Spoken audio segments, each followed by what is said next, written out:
During my PhD, I self-taught myself henna. And I was doing henna, I started doing photo shoots and I was the creative director.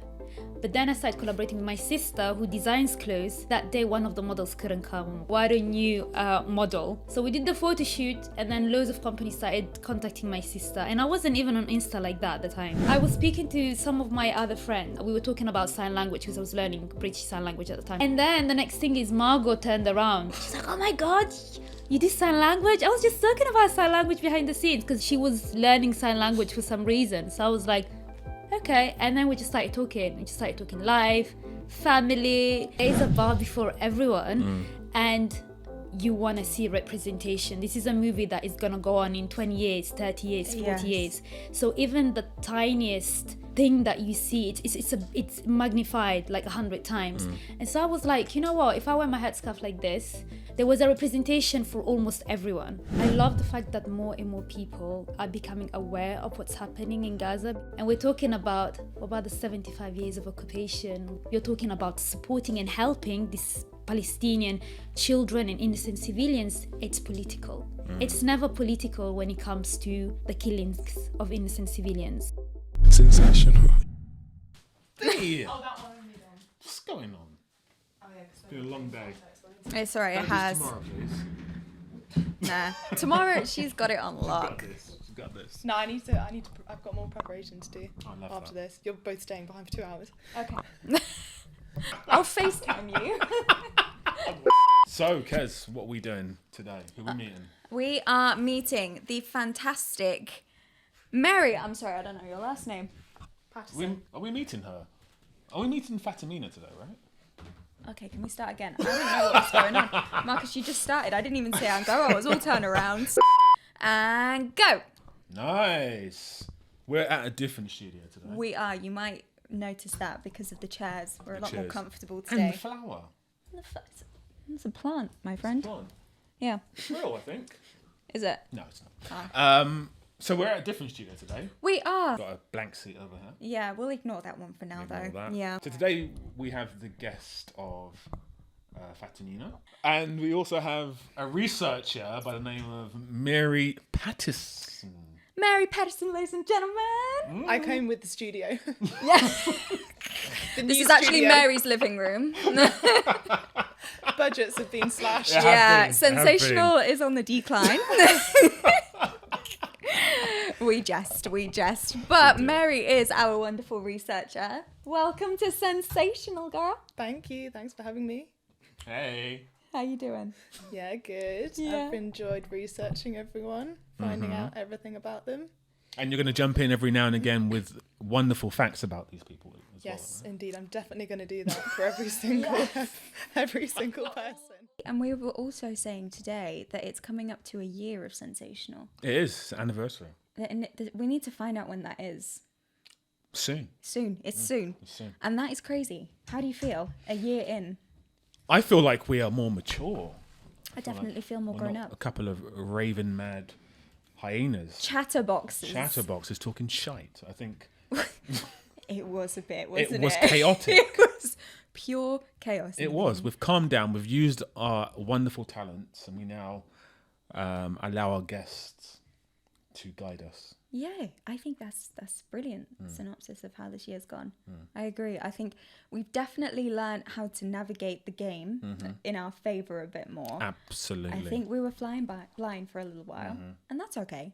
That's absolutely fine. I feel like I really like your method. It's very uncomfortable to me, but your method of like doing certain things of like just starting it, Just jumping in and then end. figuring out how it goes. That to me is incredibly alien.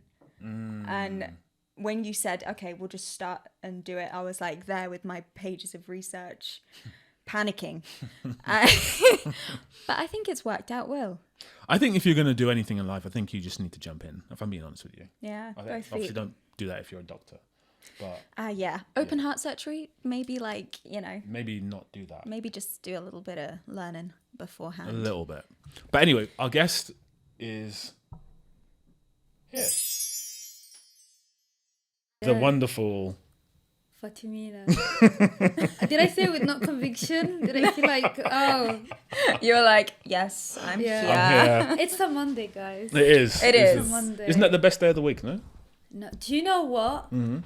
When I used to work in corporate, I was looking forward to the weekends. Yeah, So you're working for the excited. weekend. Yeah. I hear you.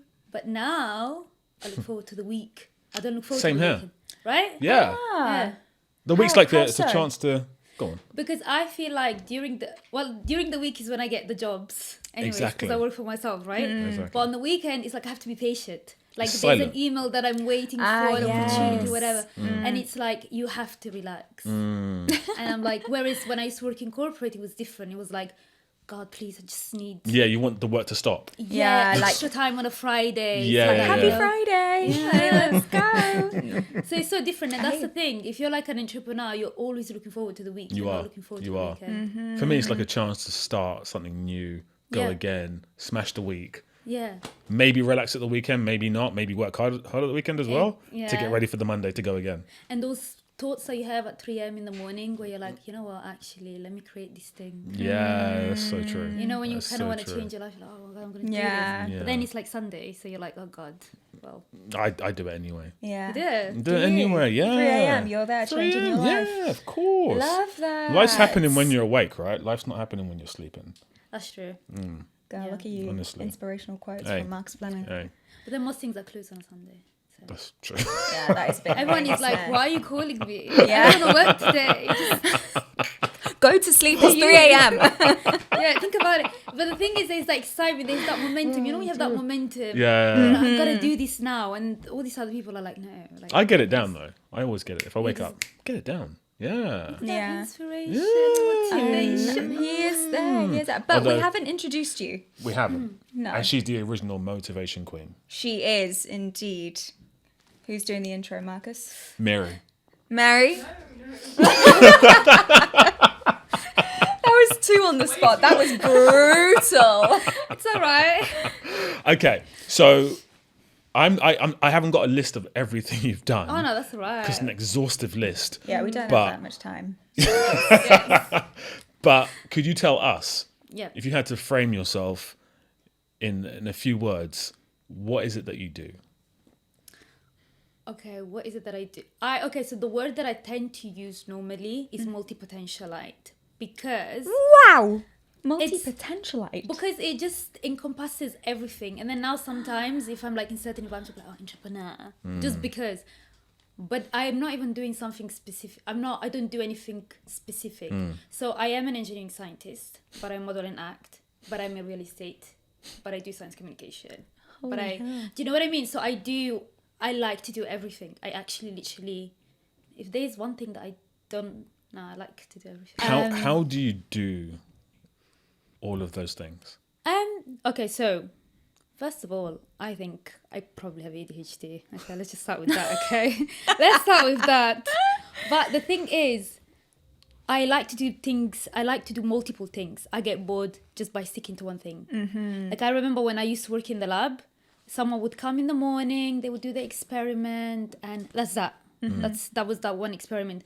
I'll be carrying 5 experiments, and as I'm carrying the 5 experiments, I'd be like, popping outside, joining the Jazz Society, coming back, going to Jazz Society, coming back, running. Quick trumpet. So, Love that. do you know, but it makes me feel alive. It sounds so cliche when I say, but it actually makes me feel alive to do multiple things. I don't know how people only do one thing. You know, when people have that crisis, once you reach your 50s, a lot of people Midlife have crisis, that midlife yeah. crisis, and they're like, oh my God. I feel like, maybe I had my midlife crisis much earlier, but I feel like the reason why people have midlife crisis is because they don't Do enough. do now. things, So most of people's life trajectory is, I go into education, which by the way, honestly, when I see school kids, sometimes I feel like they're in prison, honestly to God, because education system needs to change. They go to school, college, university, make a certain number of friends, get married, get a job, get a mortgage, have the kids. And so when I look at that, that is what makes certain people happy. But I think most people are multi-potentialites. Most people are meant to do a lot of things, not restrict themselves kind of thing. Right. So where do you start? Because you can do a lot of things fine. Yeah. But how do you fulfill and succeed in each one of those things, especially for someone like you that does so many different things? You know, like how we've spoke with people who are models, actors, dancers, like the trifecta, which are all succinct within the same industry, as it were. That's not the case for you. You know, you're across a lot of different things in a lot of different industries. So tell us, how do you fulfill that, each and every one of those things? So, I mean, the thing is, there's certain careers where you need some sort of education. Like, for example, engineering, medicine, law, you'll need that. And there's others where you don't need to. But people assume that just because you're doing, so if you're doing acting, modeling, and so on, it's very close. But engineering is very, very creative. And within engineering, for example, I remember performing in the West End, and then the next day I had a presentation in front of my PI, which was nothing, because I already performed in front of hundreds of people, so I already gained that skill. So I was gaining, every time you do these things, you're gaining skills. Yeah. And this is the whole point. This is also the reason why some people are not able to jump from one job to the other, because they don't take their skills. A lot of skills are transferable. So like PhD, when I was doing my PhD, I gained project management. So the first job I got was in corporate biopharma as a business lead. And I was working with the top biopharma companies. I didn't have business experience. But during my interview, what did I say? I said I have a Depop store and I get 5-star reviews, and I ensure that everything gets on time, and I ensure that they have the best time, and I communicate with my customers. It's in a very, very small space that's happening, but it can be replicated on the bigger scale. Do you know what I mean? So everything that I gain is something that is transferable. From modeling, so performing in the West End means... Sorry, I'm just like blown away by you. I'm like, okay, 2 + 2 is 5 to me, but like I'm in awe. No, but just think about it. Now you're doing a podcast, but that means you have people skills. People work with people. So any industry that you're going to go to, you're going to be able to take this skill anywhere and everywhere. Inspired. Simple as that. Huh? Simple as that. Simple. Let's go. No, it's just and you know, I'm passionate about everything that I do. I think we can definitely see that in your work. And I try things. I'm not great at everything, but I try it. And especially when I started modeling, I was rejected by the modeling agencies. Yeah, so talk us through your journey there, because you started out in medicine, am I right in saying that? Yeah, so engineering, science, regenerative medicine, yeah. Which is incredible, and we can definitely talk about that. But to go from that to modelling, something quite different, what's the bridge in that gap? So during my PhD, I was part of a lot of societies, you know, at uni, the clubs and everything. Yeah. And I was part of the modeling society, which was one of them. And so as I'm part of the modeling society, I was like, you know, I want to design outfits. Designed outfits. The next year I was like, oh, you know, I could actually model this, and so on. Modeling per se happened because during my PhD, so I won a scholarship at the time, but you still want to earn extra. So I self-taught myself henna. So how to do henna. And I was doing henna, I started doing photo shoots, and I was the creative director. But then I started collaborating with my sister, who designs clothes, who makes jewelry. And I think that day one of the models couldn't come. Oh my God, this sounds like, oh my God. No, but one of the models couldn't come. And then she said to me, Fatumina, why don't you model? You know, instead of that girl, you know, let's put you forward. So we did the photo shoot, and then loads of companies started contacting my sister. And I wasn't even on Insta like that at the time. So they started contacting us, started collaborating with these companies. Then I started applying for opportunities by myself. Then I started applying for agencies, but working for myself at the same time. It's, you know, I feel like that, especially with trajectories like modeling, acting, and so on, you don't wake up one day. A lot of people don't just wake up one day just thinking that's what I'm going to do. It's something that just happens organically because you just keep on going. And it's just about knowing which opportunities to take, which opportunities not to take, kind of thing. So it's just literally it's an unplanned journey, but it's an exciting unplanned journey. I love that. Your parents, what did they do? So my dad was a pharmacist, and my mom was a bit more like me. So my mom, back in Somalia, she was the head of an editorial magazine. Wow. But she was a nurse. She was a businesswoman. Okay, so she would, so it runs in the family then. It was a thing, but I only realized that years after how much I had in common with my mom. But my mom was Really? she would just do all these things, yeah. Okay. I was like, oh. So it was you. You're just like your mum, but you didn't plan to be just like your mum. Yeah, I sense. didn't. Okay. Even when I look at her sense of fashion. So my mum passed away when I was 16. Okay. Just, you know, so that later on doesn't go all awkward. Yeah. You know, what should we do now? But no, so my mum, like, even when I look at her sense of fashion, she was, and it's culture, because within my culture, I'm very mixed as well. I'm not one thing. Even culturally, I'm East African and Middle Eastern. I have some South Asian, and it's just, I'm very mixed culturally as well. Wow, okay. So my mum would move like that, like from her style to the way that she would speak, to the people that she speak to the things that she would be doing. I don't think she gave herself restrictions. Okay. And And think you don't either. I don't, no. Unless it comes from me. Like, I don't like to be told what to do. I'm not gonna it's like at the 95. Do you know what I mean? It's like, if I do something because I'm passionate about, like, I wake up at 5 in the morning to go to the gym, okay?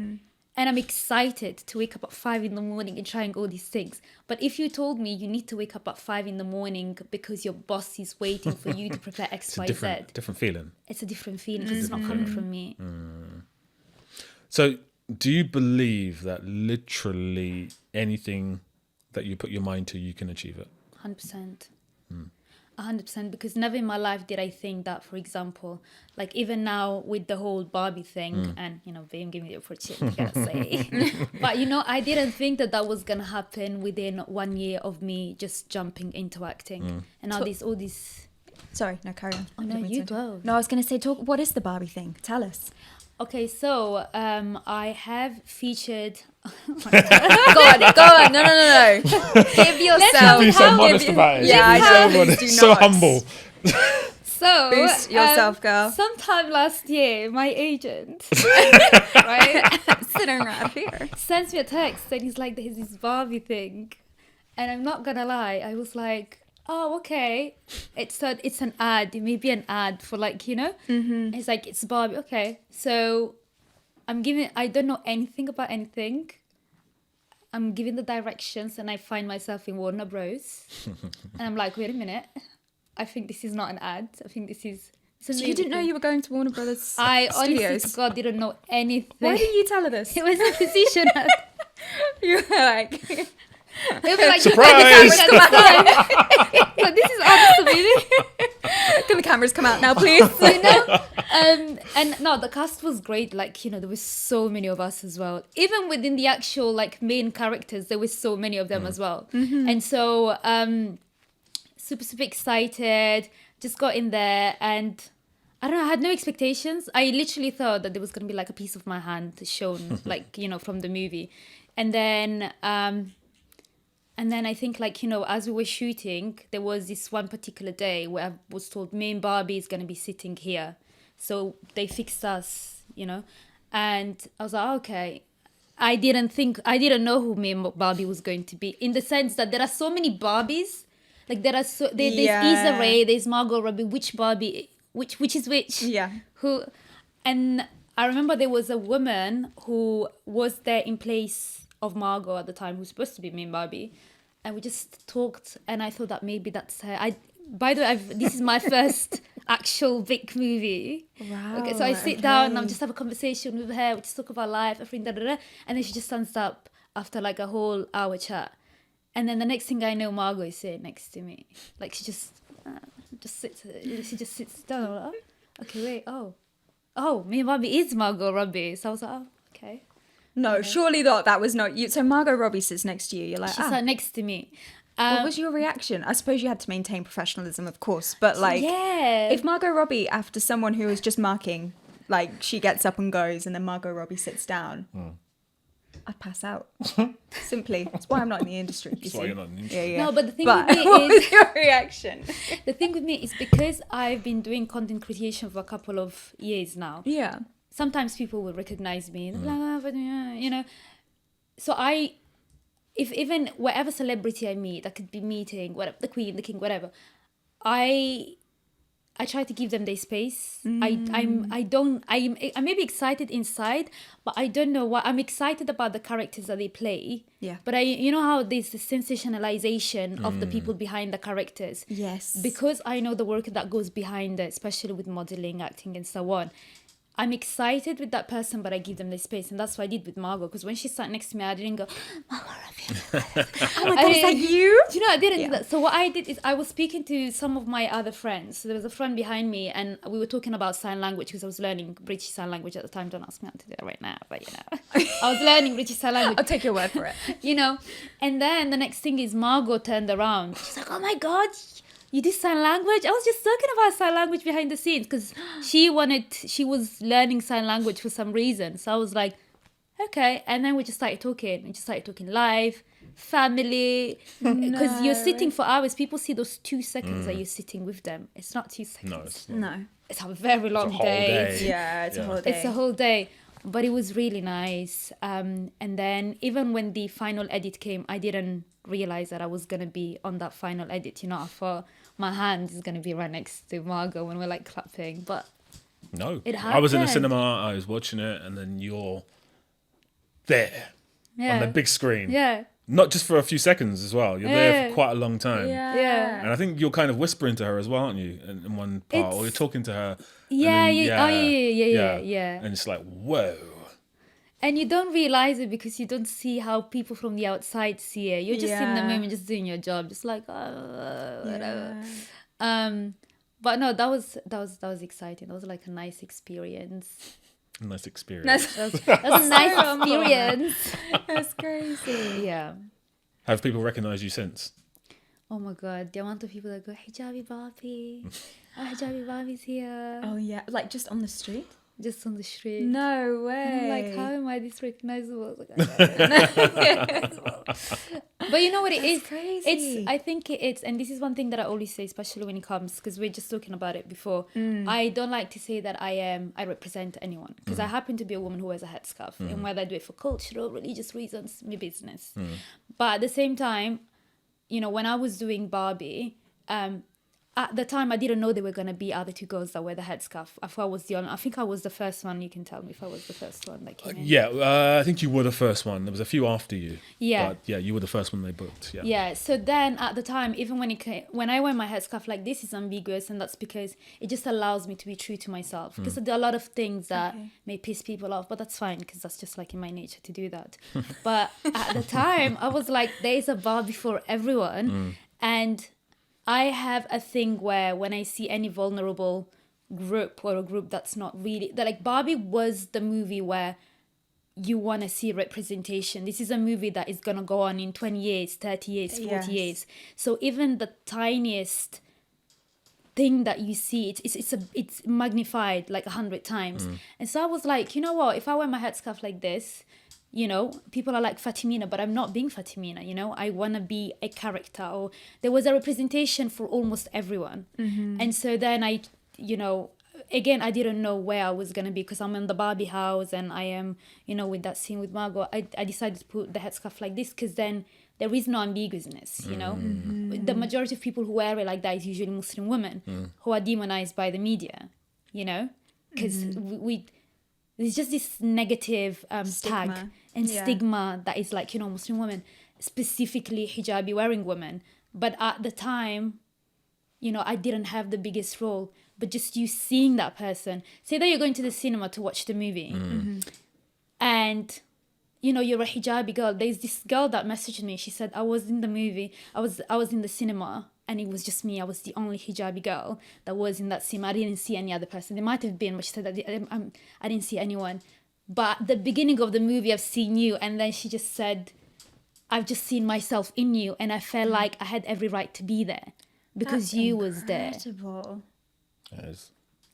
So, and the fact that I was next to Margot is like, it takes away certain stigmas, right? You know, this is a person. Do you know what I mean? But isn't it, it's bad, isn't it? That it takes the validation of a blonde girl to make you feel, or not you specifically, but another Yeah, the group feel seen. to feel seen and feel validated. Validated as well, That's ridiculous. It's because of the value that people. So if you put a lot of value on a person, and that person can say anything, it makes something else validated. then it makes something else validated. By association. By association, By association. Totally. And you know, my thing with the industry is one thing, because the thing with me is I'm a bit like Marmite, because like I never say what people want me to say. I have a tendency not to. Because the thing with me is I think that TV and movies shouldn't be showcasing perfect people. I think movies are for imperfect people, and it's for us to see ourselves in them. And no one is perfect, because I've never seen a perfect person anyways.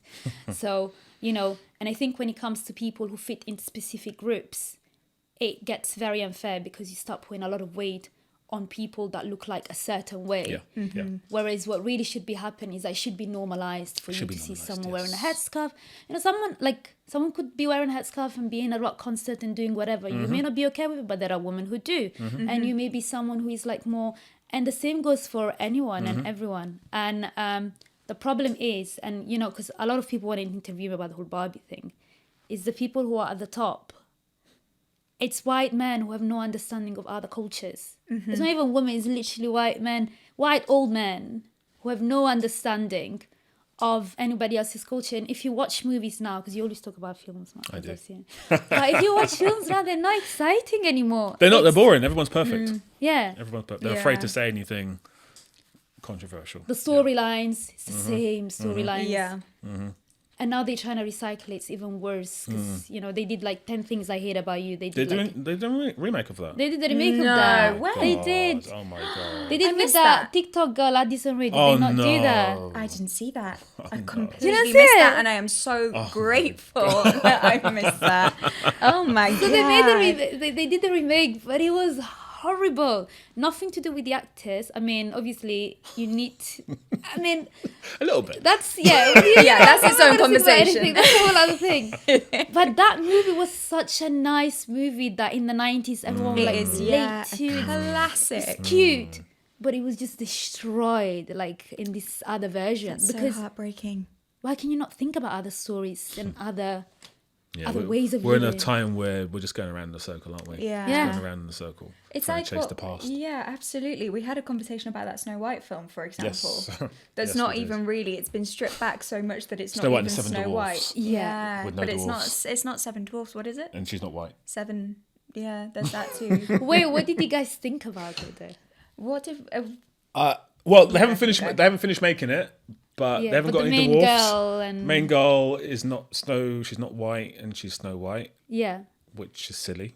yeah. And then Why do you think it's silly? Well, she's called Snow White, and her skin's meant to be as white as snow, and Rachel Ziegler is Latino. Yeah, And then on top of that, Seven Dwarfs with no dwarfs. yeah.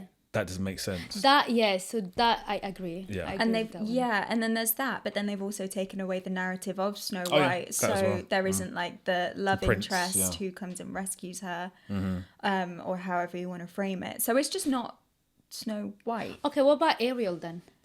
What about Ariel? So Ariel, they made the remake Yeah, where Ariel doesn't have ginger hair, and the main thing she about does though. She's black and ginger. So what do you think about that? What do I think Because about under that? the water, no, because under the water the sun doesn't really hit. The further down you go down the ocean, the less. But she's a fish, so it's that. like invalid. It's invalid. No, so the question is, if you compare Snow White, Fish. why? So because both Snow White and Ariel are remakes. So in Snow White you have a girl who is Latino, and in Snow White you have a girl who is not white. In Ariel, but like you know she's got the ginger hair and everything. But it's not the image that people have grown up seeing. Yeah, You know, and people have had issues because they were saying, and I understand both sides of the coin, because I don't like it when someone just says this is racist, this is whatever. I feel like because then you're starting to reduce things. Yes. Yes. I yeah. I personally think Yeah, they should make new stuff 100%. with Yeah. Latino characters, 100%. black characters. I don't feel there's any value of putting a person of color Yeah. into a role that was white, and then again validating something through whiteness. That's weird for me. That's like saying, okay, well, Little Mermaid now has more value because now she's black and she used to be white. Yeah. Well done. Yeah. Like make a new character, a But new do you iconic think that character. someone could not? So say I am a black girl. Yes. But I'm a very talented actress. Do you think I shouldn't be going for a role like Ariel? I think you should be going for a role like Ariel, but I Yeah. don't think that role should be what you're aiming for. I think there should be a new role, Yeah. new character that you Yeah. can turn into something iconic that other black kids can see and be like, oh, look at that new character. Yeah. I want to be that when I grow up. And That's that what I also think. goes back to the decision makers, because you as an Totally. actress Yeah. are just trying to do your job. You're just trying to do the best Absolutely, that yeah. you can within Yeah. that job. You know, and I don't know why people always blame the actors in the movies, because it's like the know, 'cause directors it's- choose Yeah, them. exactly. Exactly. Yeah, there's a problem there. There's a huge problem. You said it best when you said the people making the decisions Yeah. are trying to appease The everyone. demographic, Yeah, but they don't know anything Everyone, about yeah, the you're right. demographics. So they're doing very sloppy things, very lazy things Yeah. to try and appease them. Yeah. And they're pissing everyone else off when they should be making new content, iconic content with new people. Yeah. Yeah. And I guess that goes back to not replacing those people, but having, like, for example, even with Barbie, you had a woman director, which you don't always have. Absolutely. So, you know, imagine how many great things you could be having if you had the diversity within the decision yeah. makers. Behind Totally. the camera, yeah, because the people behind the camera translate to what's being made in front of the camera, right? And you Yeah. said it just then with a female director in something like Barbie. Yeah. You could see that was directed by a woman, by Yeah. even small things that were in the film. It's incredible. Yeah, yeah. I feel like you had all these men that were triggered about the whole Ken thing. They were like, Ken is mistreated by all these Barbies and everything. When in reality, Ken is the female experience, a very attenuated version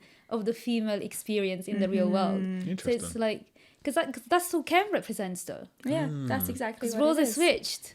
Only Ken doesn't get sexually harassed, and doesn't have to Doesn't run have for his his ass life. slapped, yeah. You know, it's just Barbie's not giving him the attention he wants. Mm. Do you know what I Interesting. mean? Well, We should what have had do you her on the argument. We had a Barbie review episode. We did have a Barbie you review should episode. have had Fatumina with you because you didn't do a great job. Well, that wasn't very fair. Now, was it? I did do a great job. You just overwashed everything I was trying to say, which was a great representation of how the film was. Oh no. Snap. Oh dear. Should we move on? Let's. Let's move on. So you've done the Barbie film. Yeah. You've done 1,000,001 campaigns. Yeah. You feel like there's no limit to what you can achieve. So I'm going to ask you, what can you achieve? What do you want to achieve? The way that, like, in terms of my Just life, like, Yeah, life. I mean, so I'm, a lot of people are always like, you're not doing science anymore, and but it's like, no, I do, in the sense that I don't do this thing where, a lot of people do a project, finish, move on, and move on. I come back to things and everything. So if I feel like in 2-3 years' time, I'm going to open a biopharma companies because I have the money to do so, I will, Wow. And, I may be signing, so I've got 2 record labels that contacted me recently. Record labels. Yeah, to put music Wow. out there. And I've always loved music. And With you singing. with me singing. I've always enjoyed, I never wanted to do the Instagram thing where you just do the cover, because if I was to do music, for me music is personal, and I don't want to be a singer, I want to be an artist, if that makes sense. I want to put my voice out there. I always That's have a amazing. thing Yeah. of getting my voice out there, not literally but also metaphorically, in the sense Yeah, of yeah, getting yeah. a message out there. So I've got some of that going, and then I have like different TV projects and things. But this is the other thing, is I don't have a specific thing. I'm just literally going with the flow. Opportunities are happening and I'm just taking them and then moving on. So I never stick to one thing, and I like not sticking to one thing, because I feel like if you take yourself too seriously, I never do well if I take something too seriously and I'm too stressed out about it. But when I just go with it, it's just like, It happens. Is there anything that you do to allow yourself to go with it? Because I imagine the different industries that you're in, some are incredibly regimented, some of them are very free flowing. Yeah. How do you manage yourself and your mentality and such to adapt and go with the flow in those many different industries? I think I don't stress too much about failing. So I have this thing where if I try, to me, that's the biggest thing that I can do. Everything else, a luck thing. And I always have this belief that what's meant for me is meant for me.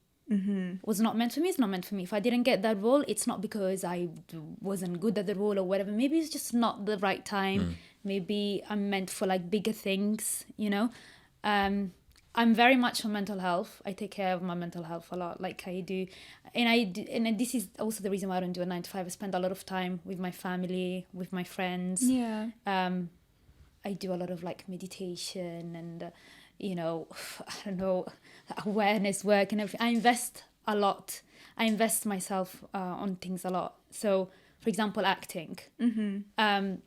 I think there are a lot of actors that are not trained necessarily, but they have a lot of screen experience, right? But I feel like with acting, for example, I'm taking acting screening classes. I've just joined an acting company so that I auditioned for last week, and it's theatre, but I'm getting training. So the day that then this big role comes up, I'm ready for it. So I always make sure that whatever happens, I'm ready. Even with modeling. Modeling is not just about being a pretty face and everything. You have to have, especially if you're a commercial model, you have to have skills. Like they'll ask you, do you know how to swim? Do you know how to skate? Can you speak several languages? Can you whatever? Like you have to be able to do these things. All things that I love. But I feel like I prepare myself before things happen for me. And then when they happen for me, it's not that, I was just lucky. It's that I was ready. I like that. That's You know good. what I mean? Yeah. What's the secret to success? The secret, I'm not scared of failing. I don't compare myself to other people. I'm always very happy. So anytime that I'm around people, I always motivate them to be the best. One thing that really triggers me is if I see someone being really good at something and them not going for it because they feel like they're not good enough, Wow. you know? Yeah. So I'm always like pushing. Well, obviously, if they want to, sometimes I can be a bit annoying because, you know, do it. No, you can. Yeah. You know, and I always use my life story as an example because I have people who be like, yeah, you're privileged, you travel a lot, you have a lot of money. I've created this for myself. I wasn't privileged. Like, you know, I was a carer since I was 16. So my parents were not there anymore, right? So I've raised... When I say raised, I was really lucky with my siblings because we're quite decent human beings as well. So it's easy too. But, you know, I was the eldest. Yeah. And I had to grow up fast when it came to that. And I didn't have money. You know, at one point, I was on benefits and everything. So when I have people who are like, but I can't do this because I don't have money or whatever, I'm like, no, you absolutely can because I was where you are. And at the time... you know, like, for example, the first time I went to college, I couldn't speak English at all. I remember telling... In the UK? In the UK, when I came to the UK, I only knew how do you do. Which country did you come from? So I studied in Italy. Okay. But then for about a year or two, I stayed at home because I had to take care of my mum as well. There was like a lot of things. And I used to self-study. So I used to go to the library and I used to like self-study and... You know, I taught myself GCSE maths and new things. And I remember everything was very lucky. For example, the way I got into A-level maths and the way I got into university, there was a random maths test happening at this college. And my cousin was like, why don't you just go upstairs? They're having a maths test. And I just sat the test. It was a test to get into GCSE maths. Just In sat the down. UK? In the UK. Okay. Because for some reason, they wouldn't allow me into school because I was 2 months older than the other girls. It was just a whole lot of things. And I couldn't speak the language, so I answered So it was numbers. frustrating. You couldn't like... It was so frustrating. Yeah. I literally remember telling this GCSE English teacher, I said something on the lines of, I know you think that I'm shit, blah, blah, blah. And I think she said shit is not a word that you should be using. Sorry, I had it on the street. But you know, so for maths I was very lucky. So I did the test, I got the grade, and then my teacher, who by the way I should be really thankful for, he was from Sierra Leone, very supportive, everything. He was like, I said to him, you know, I wasn't really supposed to be here and everything. He was like, you know, you performed really well, so you're going to go into GCSE maths. And then I did GCSE maths, and then on the opening day I didn't apply for A-level maths because I thought I wasn't going to be good enough. And he said, I'm putting your name down. Whether you like it or not, I'm going to put your name down. And I was like, no, you don't have to. I was like, no, I'm going to put A-level maths. And then I did like all these weird courses. I did GMVQ Health and Social Care, which had nothing to do with where I wanted to go to. I did A intensive Italian. I did A-level chemistry, physics. and I did level 2 IT and level 1. What age was this? 18? I was, Oh no, 16. Yeah, 17. 17. So within the Wow. space of 2 years, I've done like GMVQs, GCSEs, AVCEs, A levels, like literally a mix of things. And then it came to applying for university. And then UCL was this thing that I really wanted to, but I wasn't sure if I was gonna. I mean, at one point I wanted to go to Oxford, but I didn't know that Oxford wasn't in London, so that's not what I was doing. That was All what I right, found minor out. details. It's okay. But then then UCL took me. But the reason why, I think that one of the reasons why is because I had A-level maths, and that teacher believed in me enough to be like, you can do it. That's amazing. And literally until now, I'm like, I need to write him a letter, because now he's the head of maths at that college. Really? Yeah, Wow. he was really passionate. Incredible. That is incredible. Yeah. There's some questions in terms of, so I want to talk about touch on Gaza for a bit. Yeah. And obviously, I'm sure you have some thoughts about that.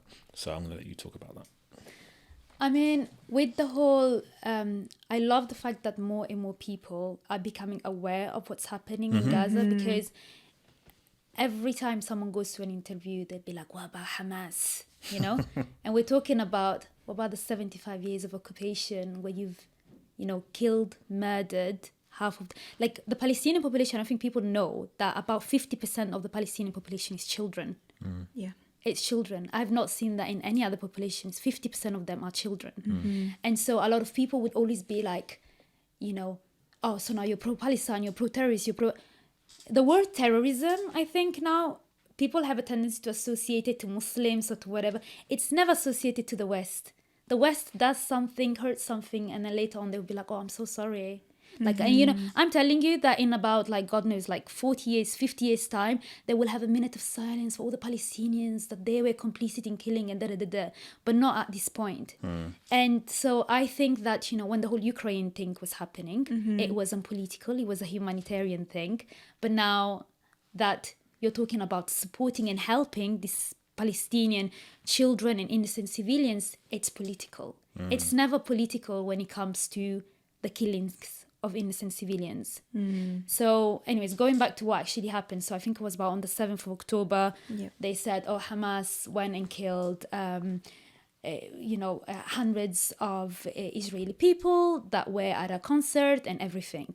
That should 100% be condemned. But you also need to understand what the history behind that. And I think people don't use common sense the way that they're supposed to use it. Of course, what Hamas did is wrong. But first of all, we don't even know who Hamas is. Have you ever seen anyone's face? No? I mean, I do you know what I mean? I know who is doing the killings to the innocent Palestinian civilians. I see pictures, I see videos, I see all of that. I have proof. I don't even know who Hamas is. Who even told you that it's Palestinians or if it's other people? Do you know what I mean? And then this whole story came up where 40 babies were killed and everything. And first of all, that never happened. Secondly, how is that the fault of innocent civilians? That's the thing. Yeah, the two things are not conflated. The thing, it's not. And this is what people need to understand. Just because I'm supportive of, wanting rights for these Palestinian children and civilians and providing them with what they need, it doesn't mean, I'm okay with the killings of innocent Israeli civilians. And the thing is that there are Israeli people who understand what's happening, that are also against it, but their government doesn't allow them to speak up. Yes.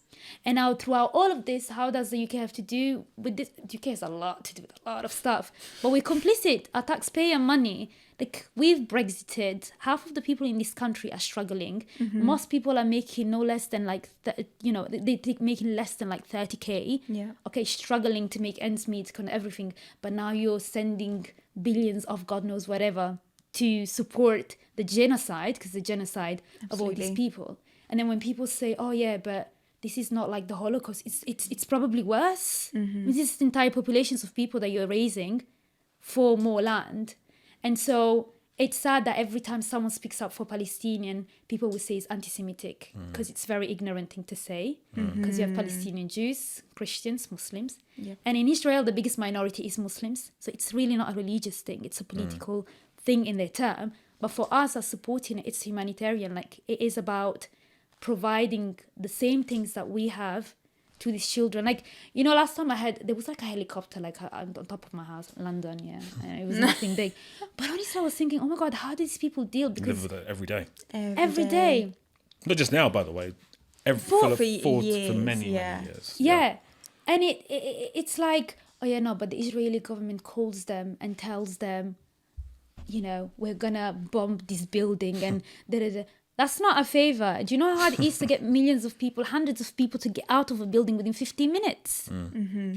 And the people, the most vulnerable, the children and the eldest, they're gonna have the most struggle to get out of these spaces. Yeah. And where are they going to go? Yeah. Where they're gonna go. Yeah. Exactly. So, within the international media, they've not really done anything. There are very courageous heroes, and I'll call them, that are in Palestine now, journalists that have been killed because they wanted to speak the truth. Yeah, and shine a light in the Western media. Exactly. Absolutely. Because now you're making these Palestinians into, you say that you're pro-Palestinian, they think you're pro-terrorist. You're not. Like this was their country, and you've erased them and you've taken all the rights from them, and I don't think they can even get passports and things like that. So what's happening, what the Israeli government is doing is an act of terrorism. But why is it that the media is not calling it terrorism? Yes, what Hamas did was absolutely wrong, but here we're talking about the Israeli government, and it's not a war, because on one side you have all these innocent, they don't have anything. No, they don't it's have not a guns, war, you're right. but they have stones. And that's and then on the other you have you have Israel that is backed by the US, is backed by the UK. They have all these armies. Imagine you have armies trying to kill people that don't even have that. Like, it doesn't even make sense to me. And I see the way they speak about children, they're like, oh yeah, no, but they don't deserve to. Like, these are children. Yeah. What is a 2-year-old going to do for you? You're killing, okay, say 50% of that population is children. And you're like, oh, Hamas people are hiding. Like, common sense wise, yeah? But if Hamas people are hiding there and say that they've taken hostages, but you're bombing the places, are you not killing your own people? I'm so confused. So the point of the matter anyways is saying pro-Palestine should not be a controversial thing. Yeah. Absolutely. Because you're speaking up for human rights. And women have it the hardest as well. Oh my goodness. If I think about all the toilets are not flushing, they have no internet, no gas, no nothing. A lot of these women are pregnant. They're giving birth to babies, and then that baby could just die tomorrow because of a bomb. Like, I don't understand this unnecessary bombing of innocent civilians. I don't understand it. And I don't understand why the blood of a Palestinian child is valued so much less than somebody else's. Do you know what I'm trying to say? Absolutely. So I had to have this conversation with a lot of people, because I'm part of like a lot of gym groups and everything, and acting groups and whatever. And I think a lot of these groups, sometimes when you say, oh yeah, there's going to be a march for Palestine and everything, they'll be like, oh, we don't want to involve ourselves in political stuff. But this is humanitarian. Yes. When whatever was happening to Ukraine and you was trying to help them and support them, it was humanitarian. So how is this not humanitarian? It's children, it's innocents. So I think we're at a time where common sense is not common anymore. No. Honestly, because you can see it. And there are people who actually, they've been saying that in Palestine, that all of this is a lie. These videos of children and everything, they've said it's a lie. Who said this? They've been saying it in the media, like even the Israeli media and stuff, that they are pretending to be hurt, that there are actually cameras and videos and they're making movies off of it. This is going for 75 years, and Hamas came way after this entire, erasure. Yeah. When you look at the timeline of it, that's so true. Yeah. I mean, think about that child 20 years ago, okay? All he's seen is his mom got killed, his dad got killed, his auntie got killed, his whatever got killed. Family, Yeah. friends, In front of his eyes. In front of Yeah. your eyes, and So- he becomes a terrorist. Yeah. Exactly. Yeah. And I don't like when people say, oh yeah, he's a terrorist.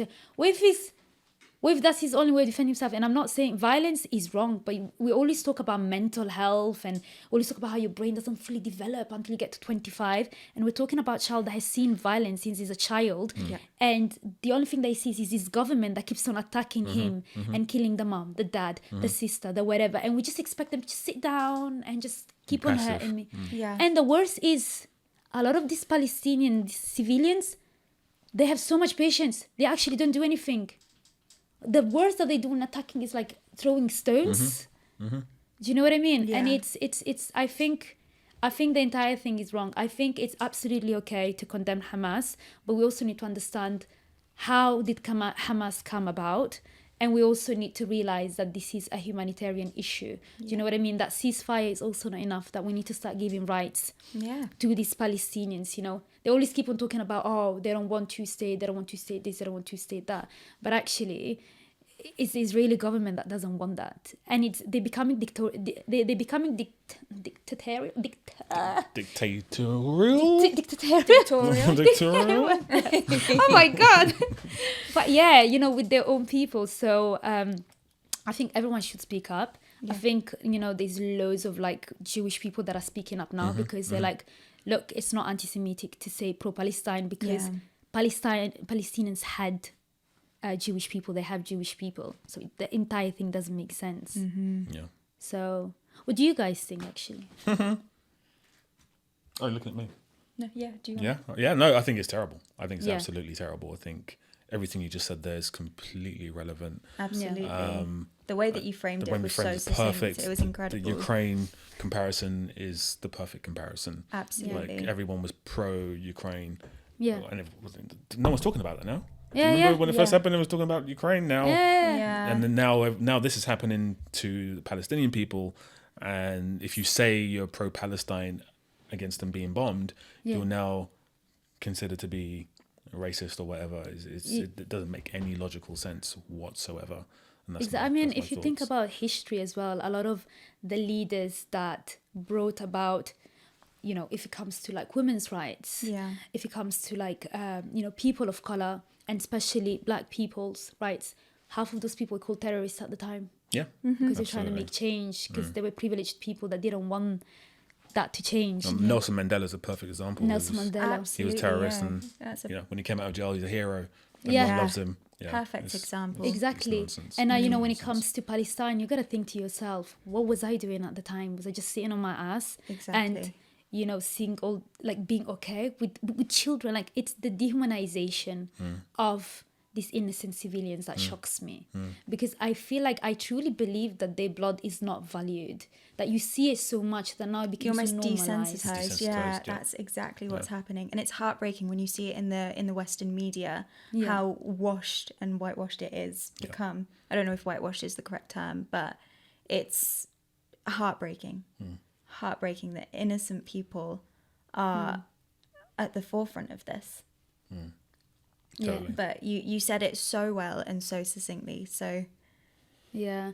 I mean, if I just had to say one thing is, being pro-Palestinian, it's not being anti-Semitic because you have Jewish Palestinians as well. And it's just a matter of, I think, we indirectly are complicit to what's happening to them because of the things that we support that we don't realize our day to day. yeah. But especially our tax money going into that. And I think, you know, the nice thing, at least in London, I love London, but the marches are just getting bigger and there's more and more and more Huge. people. Yes, yeah. And it's 500,000. This It Yeah. was. It was in the Waterloo ones, wasn't Yeah. it? And it's just because people are realizing, it's not just, because I don't know why people always assume that it's just a Muslim people problem. I don't understand why. It's the stigma again. The Yeah. stigma and the association. It suddenly umbrellas anything that's going on. Yeah. Yeah. And the thing is, everyone can be an activist in however they want to, you know. I mean, a lot of people are jumping onto a lot of like content creators and being like, you're selfish and you're this and you're that because you just made one post and you're seeking for attention. And it's like, this is not the time to be comparing No, not at all. who is doing what. The focus is being completely distorted in that way. When I see those kind of conversations, that is absolutely the most useless conversation. Not helping anyone. No, Yeah. not at Forwarding the all. conversation on any way, shape, It's or not form. because No. that person may be giving charity, that person may be going to the marches, that person, you don't It's get not to your job to be decide. judgmental about someone else's Yeah. actions as well. Like focus Exactly. on your own actions. Absolutely. And I think people don't realize that for a lot of these content creators, this is their main source of income, unfortunately. You know, people are like, but Bal Hadid spoke up. Bal Hadid is Philippine Palestinian. I mean, she's a she's a millionaire. She's a millionaire. Thank you. Yeah. You know, she doesn't have to worry about Yeah. paying for her bills. And if I'm too worried about paying for my bills, how can I speak up for other people? Do you know what I mean? So That's a good point. we don't push people to not go to their 9 to 5s. So don't push people to not put up content. And a lot of them feel really bad about doing that, but that's their job. Yeah. What they're supposed to do. You know what I mean?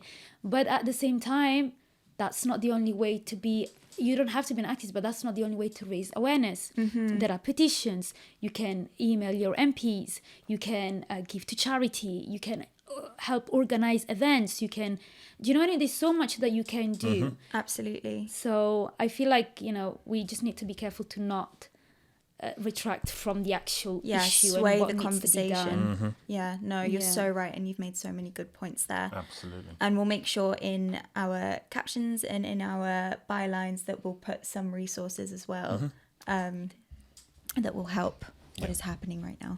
Yeah. You've been absolutely amazing. Thank you. Thank you. Stop. Yeah, thank you so much. Honestly, it's been a whirlwind of a conversation, but an amazing one nevertheless. And thank you so much for coming on and sharing your piece. Could you, to that camera, just tell people your socials? Instagram, you'll find me on @Dr. Fatumina. And I also have a charity called Women Against Stalking. So it's @Women Against Stalking. I have a success coaching business that helps primarily women, and it's called yesfromme.ltd. And finally, I have a sustainability page called Humans of London Green. Thank you so much for coming on. Guys. Thank you.